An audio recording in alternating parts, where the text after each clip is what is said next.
आज दुपारी 4 वाजता मंत्रिमंडळाचा विस्तार होणार आहे। नागपुरातील राजभवनामध्ये मंत्रिमंडळ विस्ताराची तयारी करण्यात आली आहे। भाजप, शिवसेना आणि राष्ट्रवादी आमदारांना फोन करण्यात येत आहेत। मंत्रिपदासाठी भाजपच्या आमदारांना फोन करण्यात आलेला आहे।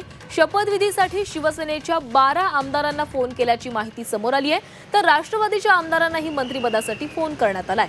तर आज नव्या सरकारचा मंत्रिमंडळ विस्तार होणार आहे। नागपूरमधील राजभवनामध्ये मंत्रिमंडळ विस्ताराचा कार्यक्रम पार पडेल।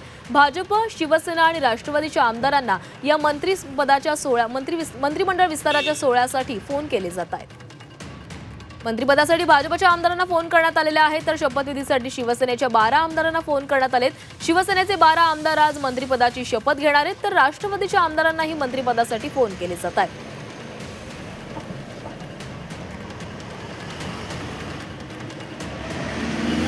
आपण दृश्य बघतोय, मुख्यमंत्री देवेंद्र फडणवीस हे नागपूरसाठी रवाना झालेले आहेत। आज नागपूरमध्ये मंत्रिमंडळ विस्तार होणार आहे, मंत्री शपथ घेणार आहेत आणि त्याच सोहळ्यासाठी मुख्यमंत्री देवेंद्र फडणवीस हे मुंबईमधून आता नागपूरच्या दिशेने रवाना झालेले आहेत।